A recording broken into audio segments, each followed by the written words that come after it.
Hello to all of viewers and welcome to yet another edition of Showtime. I'm Aaron Lyngdoh. This week we dwell on some of the finest joints one can find in the city of Guwahati. I have handpicked a quaint cafe and an impressive bistro for the not so obvious reasons which you shall find out shortly. And in the house is the self-taught musician whose vision is to take Assamese rock to an international platform. It's time to meet my guests.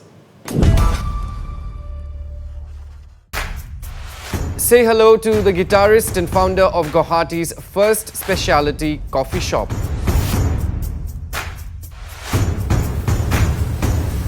Meet the MBA graduate revitalizing the manner tea is consumed one cuppa at a time.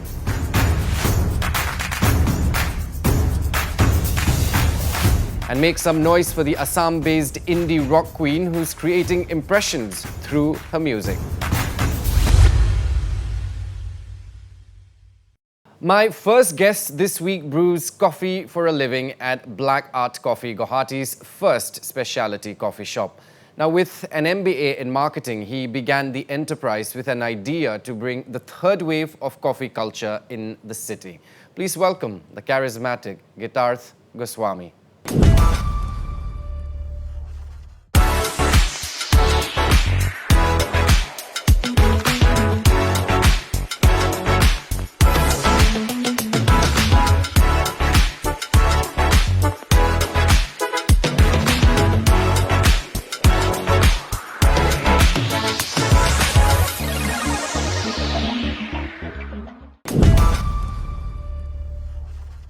Gitartha, first of all, welcome to Showtime. Hello, hi Aaron. It's very nice to have you at the cafe. Thank you so much. Well, first of all, you've been with three corporates, leading corporates I should say, before Black Art Coffee started. What prompted you to get into brewing coffee? So first of all, while working at the corporate, so I was striving for some good coffee. So after work, mostly evening time, I used to go and look around for good coffee. Because back then, I just got to know something about this whole third wave of coffee, right? Exactly, yeah. So I was reading on the internet, but I was searching for good manual coffees, but to no avail, Guwahati didn't have it at that time. So I started this whole journey, enterprising journey, to bring the entire third wave culture in Guwahati. All right. So where I can serve specialty coffee to our customers using both the manual methods as well as the traditional espresso machine. So that's where the thought comes in, right? To serve specialty coffee to the customers at a reasonable price. So that's how the whole Black Art Coffee came started, into existence. Lately I see there's this shift in career path that people, are adopting. I don't know if it's the post-pandemic trend, but why do you think that's happening though? I think people have realized that life is very short, I think. Life is very short. But again, to somewhere it's also a trap for the people to know, okay, let's do what we want to do. But again, I think that's not the approach one should take. Right. Because there are difficulties and challenges everywhere, be it in your job as well if you do a business. But yes, if you have an aim, if you have as an objective of what you want to do, then you can agree. It's all about serving the customers, right? So you have to know what you want to serve them.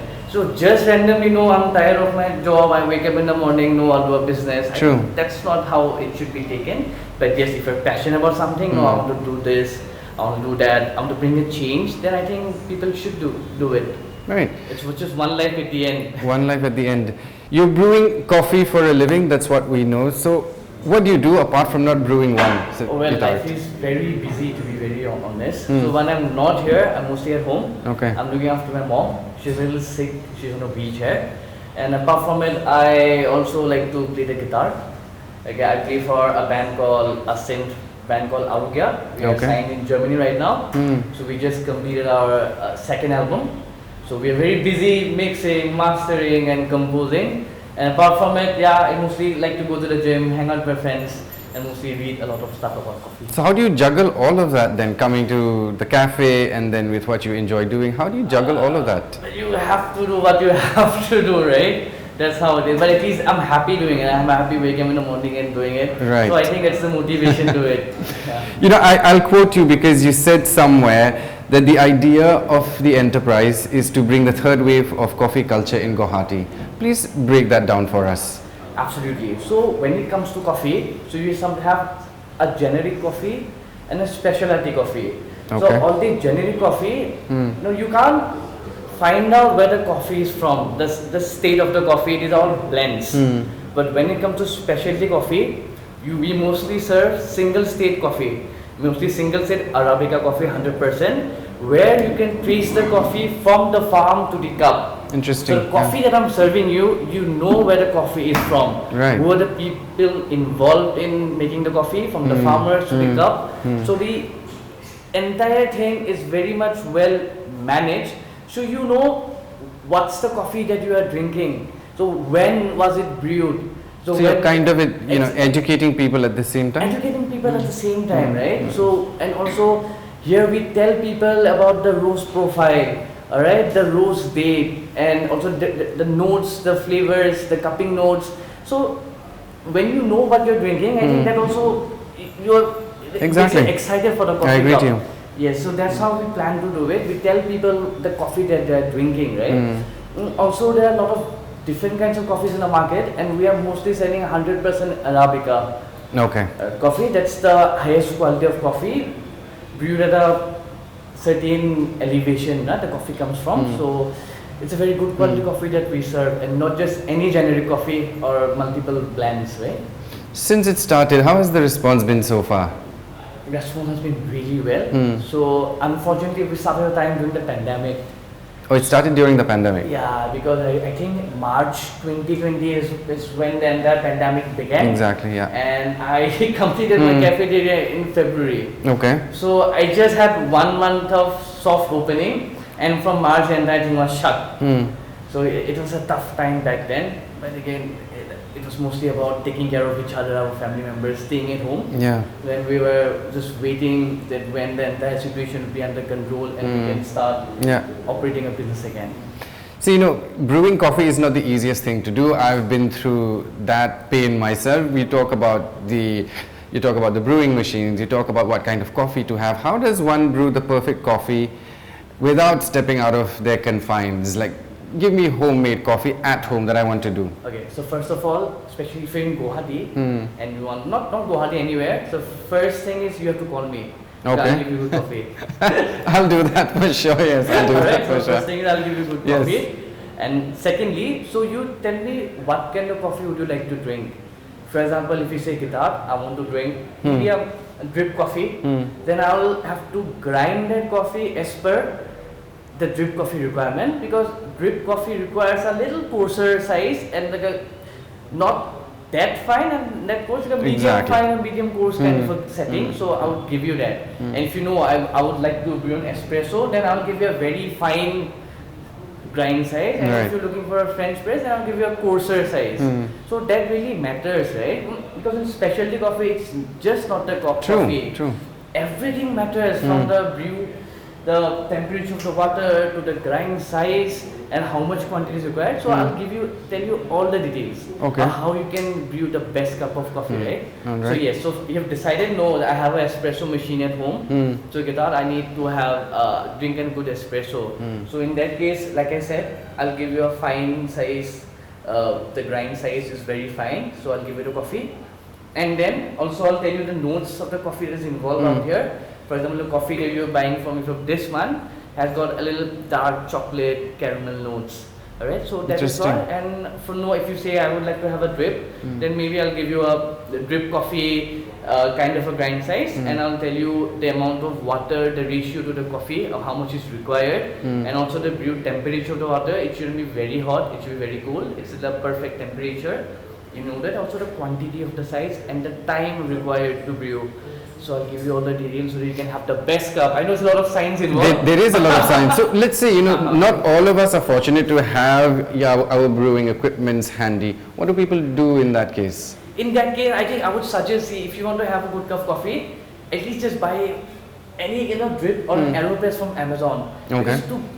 taste good coffee, you have to spend on at least basic equipment, right? All right. So I would suggest to buy it because it's very cheap these days. You'll get near about 500 to 600 rupees. You get a drip coffee maker, right? Like, and then get a paper filter, and then you can make a good cup of coffee. Because putting all the variables right, I think it'll give it a best cup. And also, like the things that I told you about, it's a very meditative. It's a very addictive. In the morning when you wake up, you take your drip coffee filter. You put the paper. I need that every morning. Yes. Yes, very serene, right? It's very soothing. So every morning I love doing that. So I'll also tell you, or anyone who wants to drink, just try that. Maybe after a week, you'll get addicted. Exactly. Well, I can relate to that on so many levels. Now, coming back to black art coffee, what all do you serve here at the cafe apart from the coffee? Yes, Aaron. So apart from coffee, we also serve a lot of continental items, food, from sandwiches to burgers to pasta to grilled chicken to breakfast. We serve it all. And if you're not into coffee, then I can serve you hot chocolate. Okay, cool. Yeah. Well, that sounds good to me, but what's the customer's favorite so far since you've started? Oh, I think the people out here, they love to try our all-day English breakfast. Okay. Because it really pairs up well. See, an English breakfast would differ from cafe to cafe. What's your version of English breakfast? Our version of English breakfast is like we serve a lot at a lower price, first of all. Okay. So you'll be getting from bacon to sausages, to your baked beans, to mashed potatoes, to mushrooms, to bread, all of that, to vegetables, everything in just 250 rupees. It's pretty decent enough, pretty decent. Pretty decent, yeah. And just add another 50 rupees and I'll also happy to give you a black coffee with it. And that happens every day? That happens every day. And then the breakfast is from morning, it's all day till night, you'll get it. All day breakfast? All day breakfast. Now, just out of curiosity, why coffee in particular and not tea, let's say? Let's be very honest about it. Also, see, at the end of the day, I'm here doing a business, right? And also, I think, like I said you at the beginning, we need that entire third wave coffee culture in Guwahati. Right now, you have Starbucks, but when I started, there wasn't any specialty coffee out here. So there was a gap in the market that they saw it, so decided why not to venture into coffee. Exactly. And also I have a passion. For coffee, I'm a big coffee lover. I'm not into tea, so that's why I'm just following it, right? So that's why coffee and not tea. Fair enough. Though I love drinking tea as well. You do, but you know, your first love would be coffee, and then you will put tea aside for now. And Gitartha, what sets black art coffee apart from other contemporaries? Yeah, so for our USP is we sell specialty coffee which we roast it every week and it comes to Guwahati. Okay. It's super fresh, and also we serve different kinds of beans. So for example, if you're here and you would like to have a cup of coffee, the first thing I'm going to ask you, what kind of coffee would you love to drink, sir, ma'am?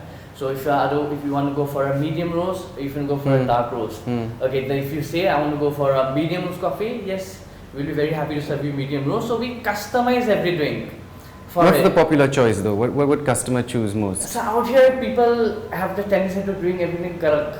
So yeah, I feel you. People like to drink a dark roast coffee, which is a little on the smoky, on the bitter side. They love to drink the dark roast more as compared to the medium. Achha. But yes, but also for the manual coffees, we'd love to tell people to drink mostly from the medium roast, because in the medium roast coffees, what happens? The unique characteristics of the beans they retain. So the actual flavor of the coffee, you'll get to try it during this manual process, right? For example, if the coffee is acidic, it's on the fruitier side, then all those fruity notes you'll get to taste in the coffee if you go for a medium roast or maybe a light roast. But in a dark roast, since we roast it above a certain degree and for a longer time, the unique characteristics are not retained. So what you get is a very smoky kind of flavor, which is good for a milk-based coffee. But if you want to go for a black, I would suggest a medium roast. Gitartha, very insightful. Thank you so much for your time, and I can't wait to see what you're going to make for me today. Yes, thank you so much. It's really nice to have your entire team out here, and I would love to brew any cup you want to drink right now. Perfect.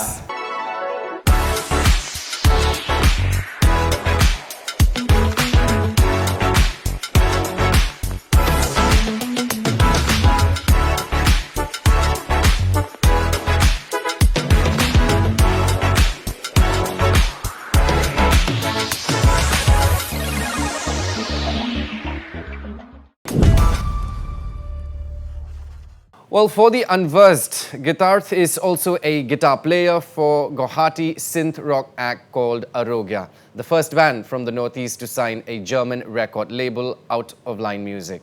Gitartha, if it wasn't for coffee, none of all this would have happened. Thanks for having me over.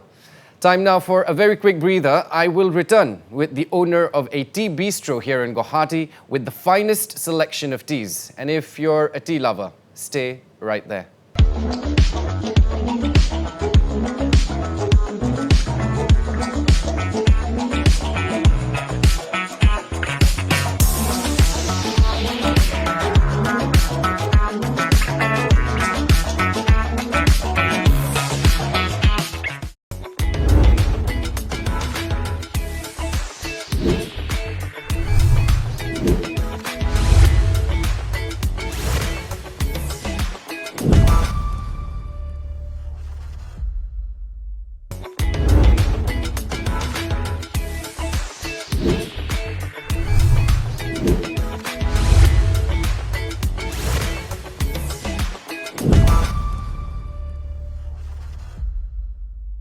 Welcome back, viewers. My next guest this week is a man who has traveled extensively and is exposed to cultures that appreciated tea as a beverage.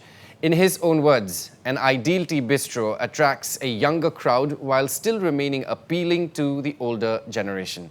Please say hello to the man himself, Deba Pratim Das.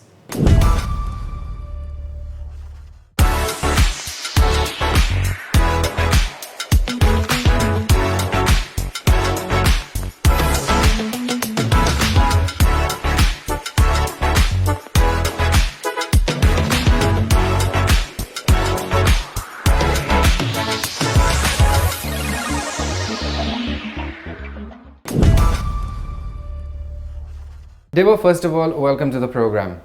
How did the idea of the tea story begin? Thank you for having me over on the show on the first place. This was just a simple idea that was going on in my head during my MBA days. I am a son of this soil, the place that grows tea. But we did not have anything significant in the city. And I'm talking about 2015, 2016, where people could actually deal or experience different kinds of tea from different part of the world, or let alone the world, at least different part of the state and the region, you know. So my idea is like, you know, what can we do something new to this place, you know, evolve the whole tea culture. Because we did find few small milk tea places like called chai tapris and all these things that is spread across Guwahati. Right. But then we did not have a significant place where a person would go and experience different variety of tea. The idea was never to open like a bistro in the first place. Right. The idea was to get a business model in place, which was again a dissertation project, and that's from where it all started. And yeah, we'll be turning five year in few days. In a few days. And it has been a great journey. And you know, about how many variants of tea are we talking about? So we're talking about 22 signature variants, and in our menu we have 55 plus varieties of tea, including the different kinds of iced tea that we have to offer. But then our major signature varieties are 22. These all are aromatic varieties. You source them yourself? Absolutely. So we actually get it from 64 different small tea growers across the region, not just in Assam, but also from places like Manipur and Nagaland. When we say Manipur and Nagaland, people do not relate it to tea much, but then there is again a history and culture of tea there as well.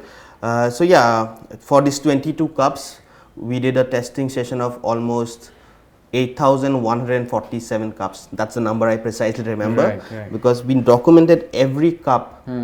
So it was 8,147 cup that we tasted to get the 22 blends that we have, and it took a journey of almost 1.5 years of R&D. So yeah, so that was what it was.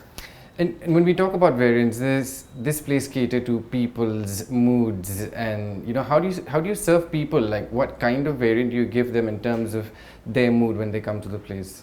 So see, the reason we call it aromatic tea and not flavored tea, because we don't put any artificial flavors in it. Okay. We put organic dehydrated fruits like apple, like orange peels, rose petals. And I don't know if we all know this, you know, our mood differs with aromas around us. we might have a great day, but we smell something really bad. Right. Our days goes off. But if you're having a very bad day, dull day, we smell something very fragrant, something very nice. It blooms up. So what I usually do is, like, when a person comes and asks for a suggestion, I always ask them how they are feeling. I would ask them how their mood is, and with their mood, I would suggest them like a tea. Like, for example, if somebody's in the evening and they are a bit tired, I would ask them, just let me know how you're feeling today. It's like, oh, I'm a bit tired, but I have few meetings again. So I would give them something like the Zesty Orange, which has green tea, like a great detoxifier, obviously. And then we have the orange peel that gives you the freshness that you need in the evening. And there's a bit of peppermint in there. So that gives you that kick, that extra kick to, let go of that entire evening. And speaking of experience, this place is housed in a heritage building that's, renovated for that purpose in the first place. Tell us the story behind it. So the story goes back in 2016 when I first wanted to open Tea Story. We never had a bistro model in place. People call it a cafe, but I really get agitated because we don't serve coffee here. You don't. So yeah, so it's a tea bistro, and I was very particular about the location when we started. So I was looking for a place which could actually, complement tea. We had a different name in place when we first started the hunt, and then I just somehow came across this road because of a meeting that I had, and I happened to see this house, and I was in love with this house in the first sight. It was actually love at first sight. I was very adamant. About getting this house. So I sat from morning, I would believe 8:30 till evening 6:30 when the caretaker came in, and then I asked them, like, hey, I need this place, and they're like, what is the purpose? And they would be like, I said, it's like a restaurant, because he would not understand the concept of bistro, right? And he's like, oh, no, they will not give it to you because they have not given it to anybody. It's been sitting idle for a long time.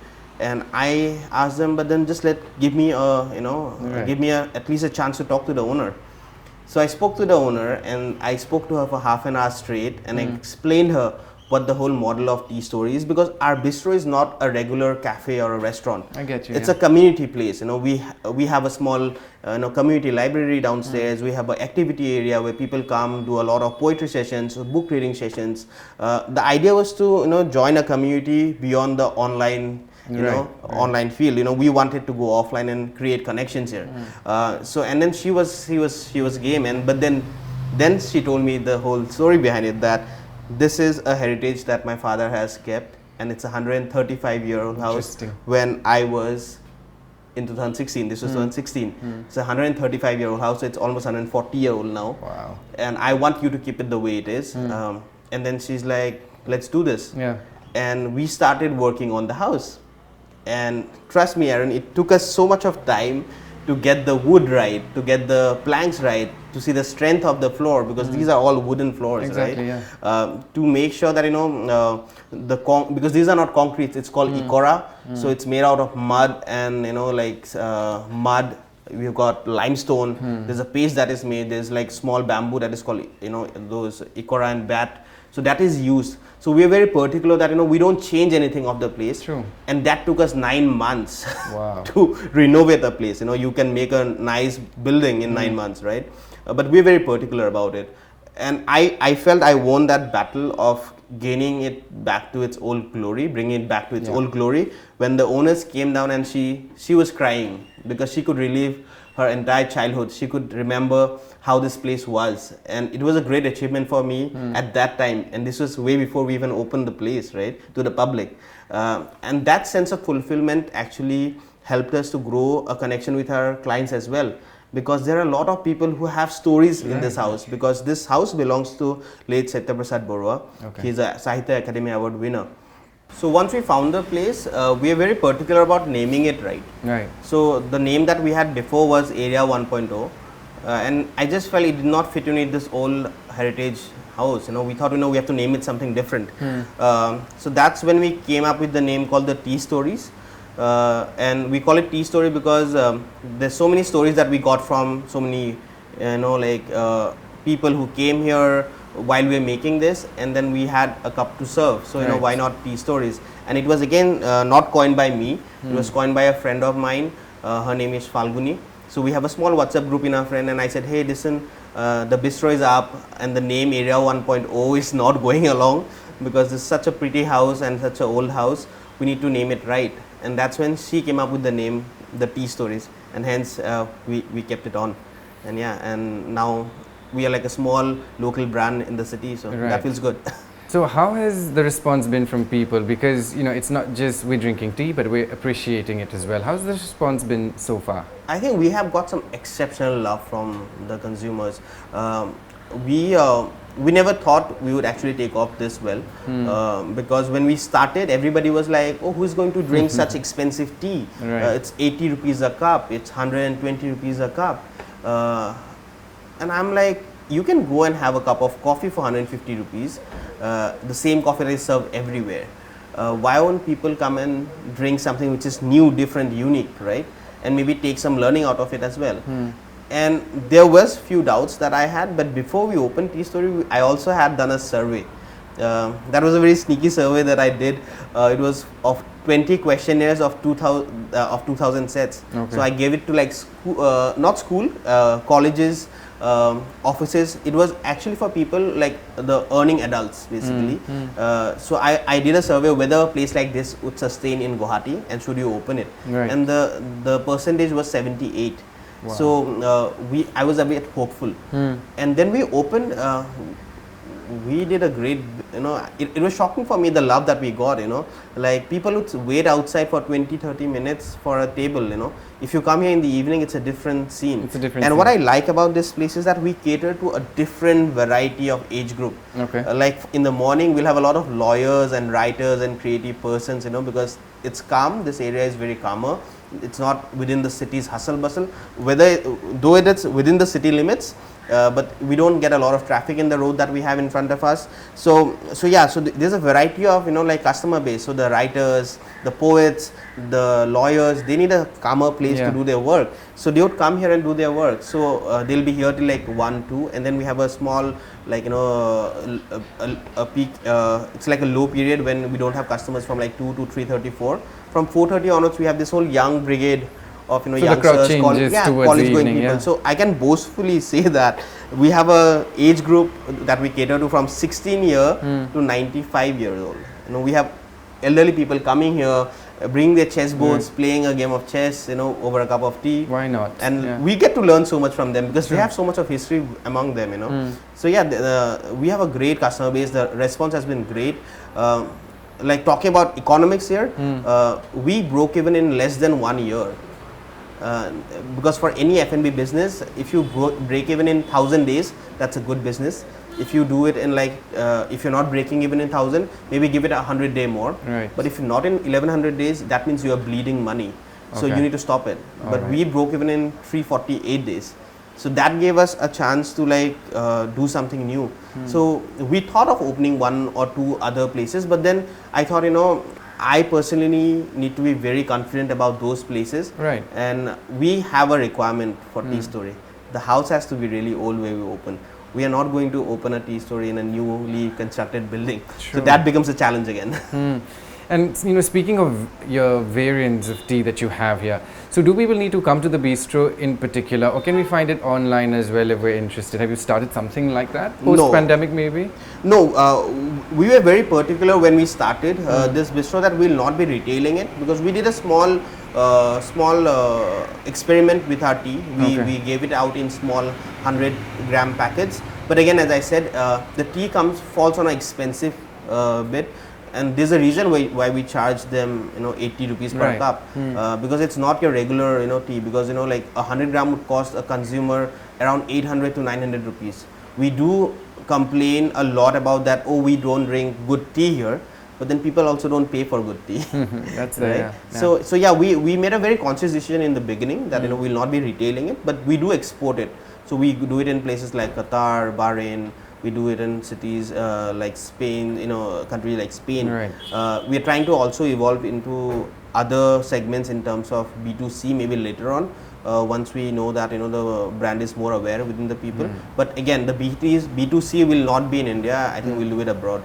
because there's a lot of cost that comes along with B2C, because there's packaging, there's manpower, there's warehousing, and again, if we do not have a good supply chain in process, because my challenge is still on, because we have 64 local tea farmers who gives me tea, so there are times when they don't yield a right amount of tea. Right. So if I get it on the online medium, I have to meet the supply demand, right? That's I cannot become a brand and then not tell my consumers, hey, listen, we are off the shelf because we are out of stock. And that won't work. Right. So again, there's still a lot of things that has to be streamlined, because the whole small tea farmer and the small tea grower, there's a huge difference, right? Because these people do not have estates, they don't have big gardens. They're small growers, like small farmers who have like a acre of land, maybe 2 acres of land just behind their house, So they're trying to make a living out of it.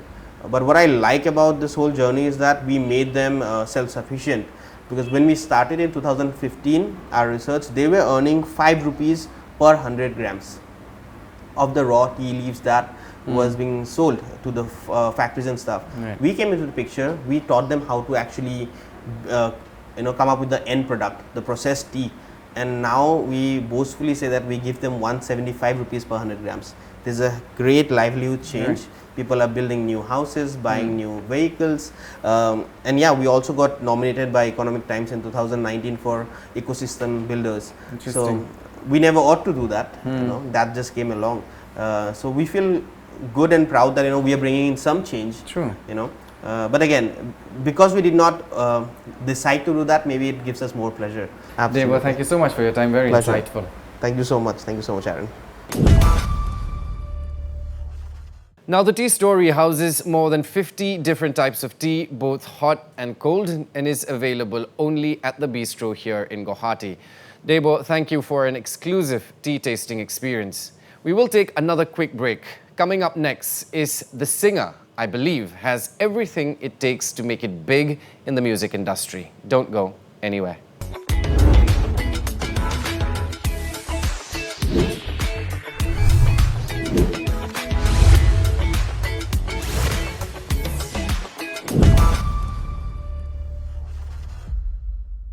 Welcome back, viewers. My next guest is a powerhouse. Her music is experimental, no fixed genre.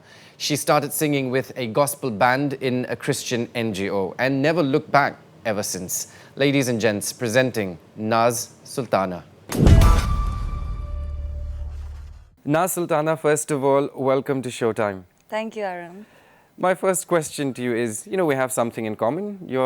You've been to Shillong before, stayed there for quite some time. I'm from Shillong myself. Tell us a little bit about that story. And that's the best part, Shillong has been the best part in my life. So I was in my class 2 because of my father's transferable job. I was shifted there.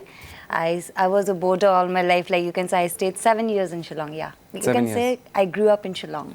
So when did this connection with music happen? Connection happened a little later. Like the realization came in very later. When I was in my graduation during my Delhi days. So it was in the first year, 2006, when I realized that, music is somehow connected and the purpose of my life is somehow to do music. So I was in Delhi, I was staying in a PG. So there was this NGO, a Christian NGO. We used to sing gospels every Thursday. So that kind of, I was very fascinated towards it. And I was like, why not go and join them sometimes, I just went to see. They had a small cafeteria also. And they used to have this banana cakes. And I had this weakness for banana cakes. So I used to go sit there, because I also need an excuse. So it's not like a church. Church is just like an NGO thing. It was just an NGO. Okay. It was not so church kind of thing, but they used to sing gospels and everything. Yeah. Right. And Aaron, how gospel sounds. Exactly, they're so amazing, and they're a lot. You get goosebumps the second they sing, don't you? I literally got goosebumps. Yeah. I think that goosebumps was, the point where I realized that somehow I'm connected towards music. So I kept visiting, and then I joined them for the songs, and then I really loved how they harmonized the vocals and everything. So I started singing with them. So that is how it started. All right, and then you came back to Guwahati in 2012, right? And since then you've started singing as a solo artist. Yes. How has that transition worked for you? Are you happy with it somehow? Solo art, I had a band back in Delhi. Okay. So it was a little different for me because it has always been a band since the beginning. So when I came back to Guwahati, doing as a solo artist was very difficult because first of all I had to get adapted to the, I have to adapt the whole scenario, the music scene and everything, the understanding of the scene, the understanding of my audience, and a lot many things comes in, you know, like as a factor. So why the need then to propagate, you know, Assamese rock, if that's how you want to put it, Assamese rock? I mean, when I went through your profile for the first time, I was like, okay, this is something that I've not heard before. So why do you feel the need to propagate? Because I think Assam is a land of culture, and it's very versatile when it comes to, you know, culture and many things. So I wanted, you know, I was always pulled towards this rock, this genre. So I always wanted to do something in my language, like in the regional language. So when I came back, I thought, I actually had this plan long back also, that someday I'll go back to my hometown and I'll do this.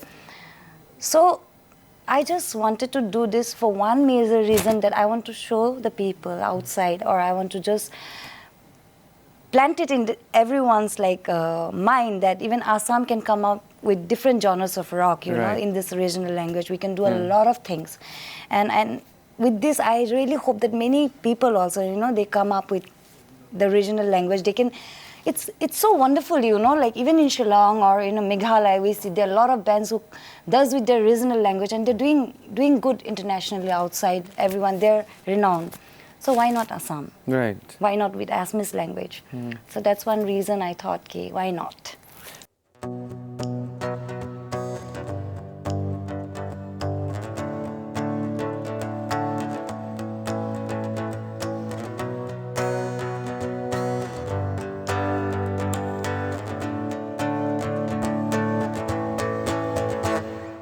Ami jen chatri jajabor mon muraji uri jai পৃথিবী আমার মাতৃ, আমার সকলোৰে মাতৃ, আকাশত লিখি যায় এই জীৱন। বিশাল আকাশ নীলা, ৰ'দৰ ৰঙা ছবি আমি সাৱটি লৈ সপোন সজাওঁ। প্ৰতি উকৰ দুখৰ কথা, জাতি ধৰম ভাষা আমি পাহৰি যাওঁ।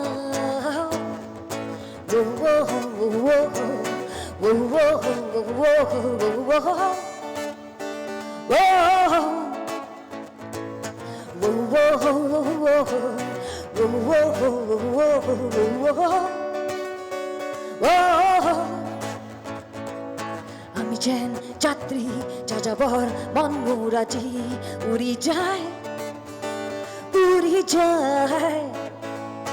আমি এই রাত্রি ঘূৰি আহি আমাৰ এই মাতৃ সকলোৰে গীত গাওঁ। বিশাল আকাশ ৰাতি তৰা গণি গণি আমি ৰাতি কটাওঁ, ৰাতি কটাওঁ। ৰ'দৰ ৰঙা ছবি চকুত আমি বান্ধি সপোন সজাওঁ, সপোন সজাওঁ।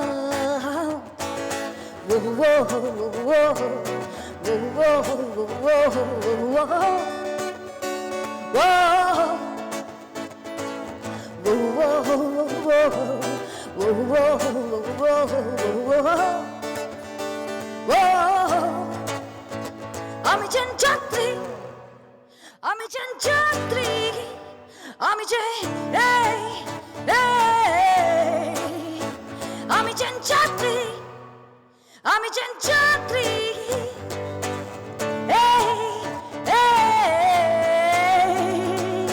বিশাল আকাশ রাতি তৰা গণি গণি আমি ৰাতি কটাওঁ, ৰাতি কটাওঁ। ৰ'দৰ ৰঙা ছবি চকুত আমি বান্ধি সপোন সজাওঁ, সপোন সজাওঁ। আমি যেন যাত্রী, আমি যেন যাত্রী আমি যেন যাত্রী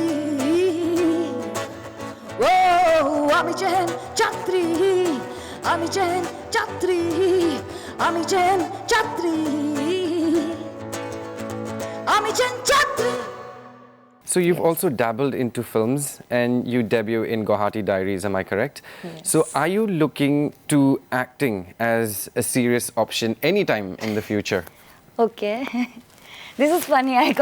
I was never into acting, but yes, I But did. it happened. It happened. Right. It happened because of my music only. So there was this song called Pori Soy, my original, because of which the director, he somehow found me with the video and then he called me up. It was a very funny moment. If we have time, I can tell you. Please do. So I got a call and they were like, yeah, is this Naaz Sultana? I was like, yeah. So, okay, we have an offer for you and there's that, for a role in a movie as an actor. I was like, okay. So acting was never in my books, like, but yeah, I do act in my own music videos.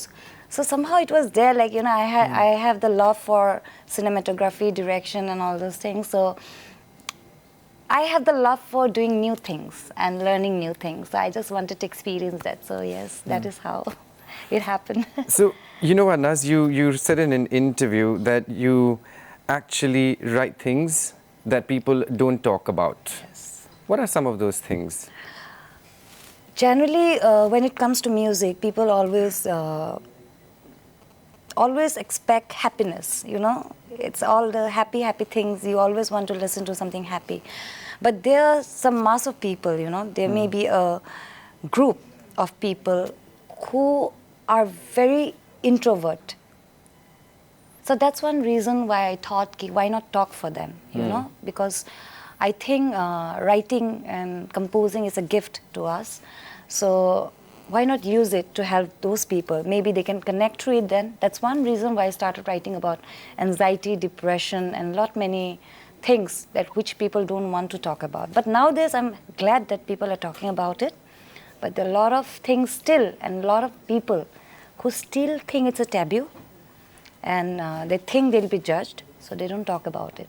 So through my songs, I really want to connect to those people and give them a hope, you know, in the end of the song. Or all my songs are metaphorical, just to give them a hope that you can talk about it and you won't be judged, and maybe it will help you, you know, come out of your that one confined room where you have abandoned yourself.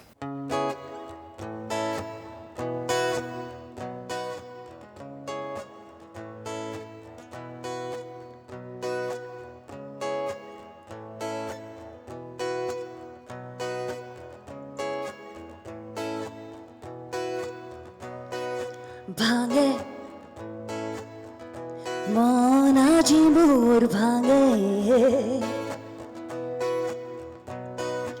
কথা কোনো হিমালয়াতে ভাঙে মন আজি মোর ভাঙে কথা কোনো হিমালয়াতে এই শহর কি যে লিখি যায় এই ধ্বনি শুনা এই ৰাতি কি যে গীত গায় আহা বুঝো তুমি মই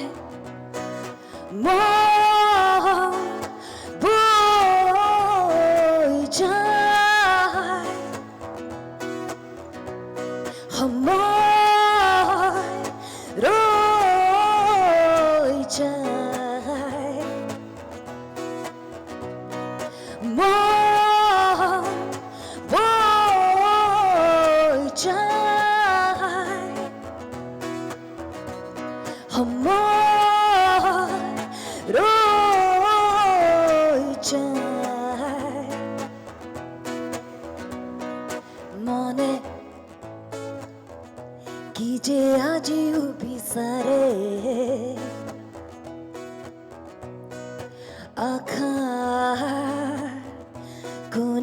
বানায়াতে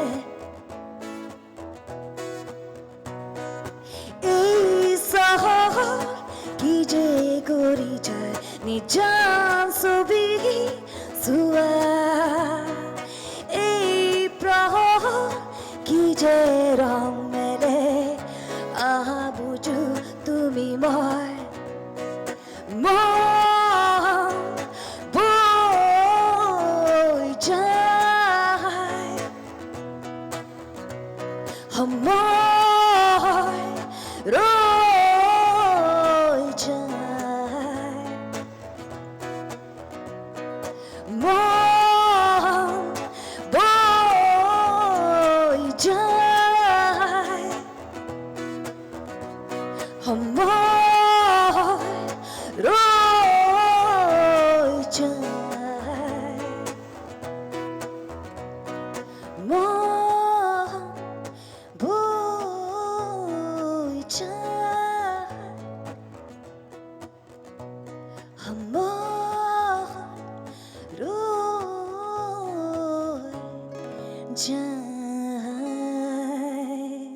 Is it something that has got to do with your personal life as well? Has it like opened up doors for you and winds of change, you know, as an artist when you write songs, and helped you also release some kind of things that you feel that have been suppressed throughout, and now the time has come for you to, you know, talk about it? Does it even apply to yourself? Yes, it does. It does. For an artist to write, you really need feelings and expressions. So yes, it definitely does. It's somehow related to my life also. I have. We all have issues in our life. True. So even I had some personal issues in my life, be it family or be it something. So those things have helped me, you know, to concentrate more on my writing. And I think that was the best way of expressing my things, because sometimes, as I talked about being introvert, so at one point of my life, I was also an introvert. Right. You know, I was a happy face everywhere, but unable to express what I was actually going through. So I started writing down. So that has actually really helped me. Talk to me a little bit about Jonaki Purwa for one reason, because I started Showtime with Benjamin Doimery, who's one of the guests on my very first episode when we started the show. Talk to us a little bit about that song. What is it all about? Jonaki Purwa is the song, like I collaborated with the movie Fireflies. That's very close to me, the song. So thank you so much for asking. Jonaki Purwa, it's metaphorical again. In Assamese, it's Jonaki Purwa. In English, we call it the fireflies. Yeah. So just like the fireflies, how with a little light in their back, you know, they find, they kind of see in the darkness. They move in the darkness. So similarly, metaphorically, if I say, I wanted to say that humans, us, you know, with a little hope in our life, we can move forward, even in the darkest phase of our life. So that is Jonaki Purwa. How important is showmanship in showbiz? That is the most important thing. Because if you are an artist, you are not just an artist, you are a performer. Right. So people buy tickets to come and see you. So it's very important for you to look nice on the stage. You have to be presentable. So I even talk to my band, you know, like we always discuss this, that we really need to look presentable on stage, because that's very important for an artist. That is how you can pull your crowd. So showmanship is one of the most important factor for an artist. So what's next for Naaz Sultana now? Next, I'm coming up again with another project, still in the making. I call it Tora. So hopefully I'll be releasing soon, but still in the process. It's taking some time because of my schedule now. All right. So yeah. So Naaz, before I let you go, what will you be performing for us today? As you mentioned about Jonaki Purwa, probably Jonaki Purwa for you. Okay. And I'll be performing my originals. Yeah.